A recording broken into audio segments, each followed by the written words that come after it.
Radio صدائے حریت جموں کشمیر سے اہم خبریں سنیے۔ بھارت میں مسلم مخالف شہریت کے ترمیمی قانون کے خلاف شدید احتجاج جاری ہے، جبکہ بھارتی ریاست اتر پردیش میں اب تک 21 مظاہرین جان سے ہاتھ دھو بیٹھے ہیں۔ ریاست کے 21 اضلاع میں لاک ڈاؤن ہے۔ دارالحکومت نئی دہلی، ممبئی سمیت تمام بڑے شہروں اور جامعہ ملیہ یونیورسٹی کے طلبہ بھی مسلسل احتجاج کر رہے ہیں۔ امریکی اخبار لاس اینجلس ٹائمز نے بھارتی مسلمانوں پر چھائے خوف اور نقل مکانی کی تصدیق کی ہے۔ اخبار کے مطابق بھارت میں مسلمانوں پر منظم حملے کیے جا رہے ہیں۔ دوسری طرف بھارتی انتظامیہ مظاہرین پر توڑ پھوڑ کے الزامات میں اب تک کروڑوں روپے کے نوٹس بھیج چکی ہے۔ بھارت میں جرمن طالب علم کے بعد ناروے کی خاتون سیاح بھی شہریت ترمیمی قانون کے خلاف احتجاج میں شرکت کی پاداش میں ملک بدر کر دی گئی۔ پاکستانی وزیر خارجہ شاہ محمود قریشی نے کہا ہے کہ نریندر مودی نے جو آگ مقبوضہ کشمیر میں لگائی وہ اب پورے بھارت میں پھیل چکی ہے۔ چینی وزارت خارجہ کے ترجمان جینگ شوانگ نے کہا ہے کہ پاکستان اور بھارت اپنے تنازعات مذاکرات کے ذریعے حل کریں اور ایسے اقدامات سے گریز کیا جائے جن سے خطے میں کشیدگی بڑھے۔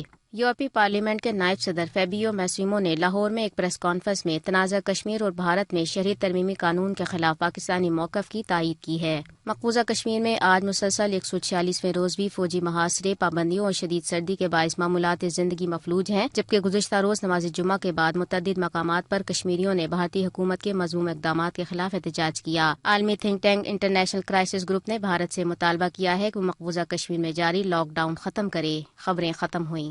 بھارت میں شہریت کے کالے قوانین کے خلاف احتجاج ایک سنگین صورت اختیار کر چکا ہے۔ پورا بھارت ایک آگ کی لپیٹ میں ہے۔ اس قانون کے خلاف نہ صرف عالمی برادری بلکہ خود بھارت کے اہل دانش لوگ شدید تنقید کر رہے ہیں۔ آئیے سنتے ہیں بھارتی دانشور اور انسانی حقوق کی کارکن شبنم ہاشمی کے تاثرات۔ پچھلے 6 سال سے انہوں نے جو کچھ کیا ہے، لنچنگز کو لے لیجئے، ایودھیا کو لے لیجئے، NRC کو لے لیجئے، اب یہ پہلی بار اور سب سے بڑا حملہ ہے ہمارے سمویدھان پہ، جو کہ دھرم کے آدھار پہ لوگوں کو الگ نہیں کرتا، اور اس میں یہ ایک ناگرکتا جو ہے وہ دھرم کے آدھار پہ پہلی بار دے رہے ہیں۔ اس کے بعد وہ یہ کہیں کہ ڈرنے کی ضرورت نہیں ہے، تو وہ تو پرانا جھوٹ بولنے کی انہیں عادت ہے، وہ بول رہے ہیں۔ اور باقی جو مسلمان ہو، چاہے وہ دلت ہو، آدیواسی ہو، اس کا اثر سب پہ پڑنے والا ہے۔ جو پرسیکیوٹ ہو رہی ہیں مائنورٹیز، اس میں روہنگیاز بھی ہیں، اس میں احمدیاز بھی ہیں، اس میں اور بہت ساری، اس میں تامل بھی ہیں، وہ ان کو کیوں نہیں دکھائی دے رہی؟ اور یہ دینے کی بات کر رہے ہیں ناگرکتا، تو اس میں صرف مسلمان کے علاوہ باقی سب کو ناگرکتا دے رہے ہیں۔ اور جو وہ پرسنٹیج کوٹ کر رہے ہیں، وہ بنگلہ دیش کی پرسنٹیج 1947 سے گن رہے ہیں۔ اتنے جاہل ہوم منسٹر تو کیا کوئی منتری ان کے،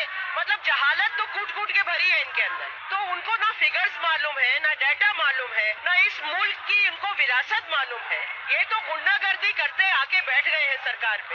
یہ تھیں بھارتی دانشور اور انسانی حقوق کی کارکن شبنم ہاشمی، جو مودی حکومت کے سیاہ کرتوتوں کا پردہ چاک کر رہی تھیں۔